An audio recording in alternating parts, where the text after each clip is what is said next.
Vamos falar um pouquinho de graxa para engrenagem? Graxa para engrenagem. Primeiro ponto é a gente definir, né, que tipo de engrenagem que a gente está falando. Engrenagem aberta, engrenagem fechada, porque são concepções importantes. Diferentes. E graxa se aplica bastante na lubrificação de engrenagens tanto abertas como fechadas. Vamos falar primeiro de fechado? Vamos falar. Eu acho que é a aplicação mais incomum, é mais comum na aberta. Vamos falar primeiro da fechada. Normalmente a gente encontra isso aonde, né? Graxa. Primeiro, graxa para engrenagem, eu acho que é interessante, além dessas questões, a gente pensar no seguinte.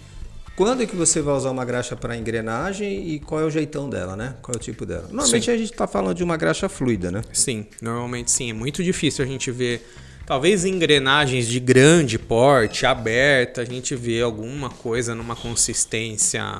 Talvez um ou dois. Ou dois. Às vezes um que você consegue, inclusive, pulverizar. Porque normalmente você tem ali um sistema centralizado no processo. Sim. Acho que até já devo ter visto alguma graxa 2, mas com uma bombabilidade muito boa.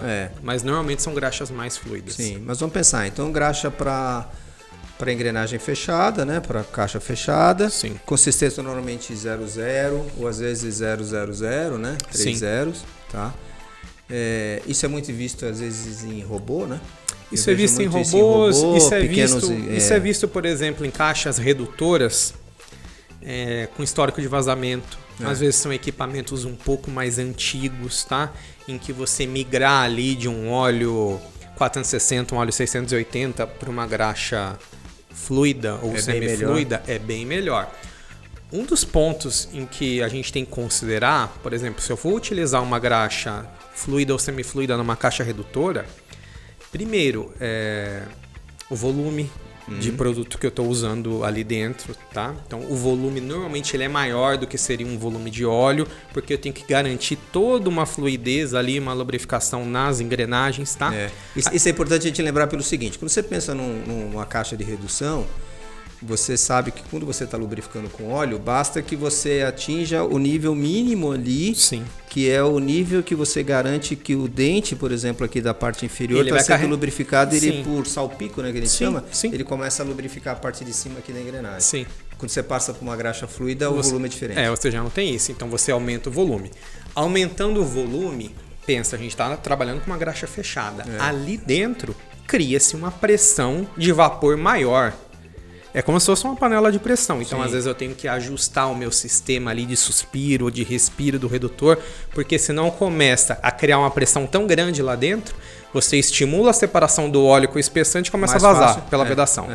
E aí você perde completamente a lubrificação. Então, você ajustar o suspiro e o respiro é um tema muito importante. Outro ponto. Não é qualquer tipo de caixa redutora que dá para você utilizar um lubrificante semifluido ou fluido. Não. Depende da velocidade, normalmente são baixas velocidades. O pessoal fala às vezes de velocidade linear ali do redutor até 4 metros por segundo, se eu não me engano. Tá? Depois a gente deixa aqui na descrição também desse vídeo. Mas assim, são pequenos ajustes e condições que a gente tem que considerar para realmente, eu consigo usar uma graxa semifluida aqui nessa caixa redutora, nessa caixa de engrenagem ou não. Sim.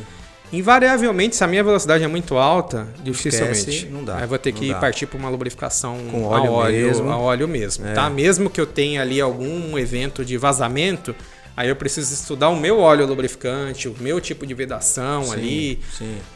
Não dá para ir com graxa. Tá? Outra coisa que a gente tem que avaliar é a compatibilidade com a vedação. Sim, isso é muito... Compatibilidade com a vedação, compatibilidade com os materiais, é claro, do conjunto de engrenamento. Sim. Tá? Compatibilidade com a pintura. Tá? Né? Isso é muito importante. Porque a pessoa fala, mas o que vai acontecer com a pintura? Não, ela simplesmente pode ser dissolvida. Sim. Tá? Uma outra coisa que a gente tem que considerar quando nós estamos trabalhando com uma graxa fluida numa caixa redutora é assim, quando eu for trocar aquele lubrificante, o processo é um pouquinho mais trabalhoso, né? O óleo ele flui. Você abre o dreno, ele vai embora.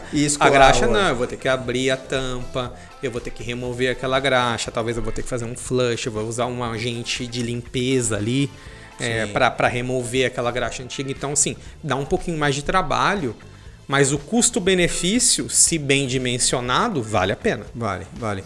Inclusive, é notável o intervalo de relubrificação acaba sendo muito maior. Sim, muito maior. Dependendo da graxa fluida que nós indicamos, isso pode superar 3, 4, 5 anos tranquilamente. De acordo com as condições ali, mas isso supera tranquilamente. Então, tem um custo-benefício legal.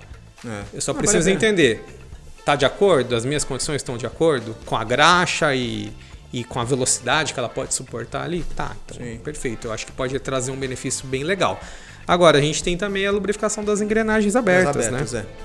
Das engrenagens abertas, a gente vê algumas naturezas, por exemplo, de graxas. A gente vê graxas, às vezes, de complexo de alumínio. Complexo de alumínio, né? Com óleo mineral. Viscosidade Viscosidade 2.000, 3.000 centistokes, às vezes mais alto ainda. Sim, para aguentar também ali uma certa carga, né? Uma pressão maior que tem entre os dentes. Aplicada por pulverização.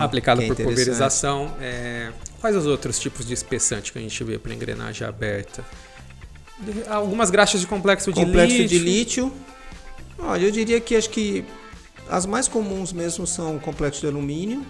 E alguma coisa mais. Eu acho que a complexo de alumínio tem um range muito maior. Eu também acho. Do que a complexo de lítio. Eu vejo muito mais nas engrenagens abertas, até em indústria de cimento.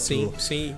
Nos fornos rotativos, etc. Muito mais utilizando graxa à base de complexo de alumínio. Porque tem espessantes que praticamente você não vê, né? Você não vê, por exemplo, graxas de poliureia, graxas de sulfonato de cálcio para engrenagem aberta, não. Então, isso é importante. Também a gente... Às vezes o cliente ele quer padronizar o máximo possível a graxa, mas não vai conseguir. Nessas horas não vai conseguir. Tem uma outra coisa importante em lubrificação de engrenagens, que às vezes são pequenos engrenamentos em equipamentos, que são engrenagens plásticas também, né? Que às vezes é muito comum a gente verificar graxas até de silicone, pela compatibilidade ali entre os plásticos. E dependendo do tipo de plástico, o silicone é o melhor lubrificante compatível. Sim, então acho que deu pra gente falar um pouquinho aí de todo o range de lubrificação de engrenagem, né?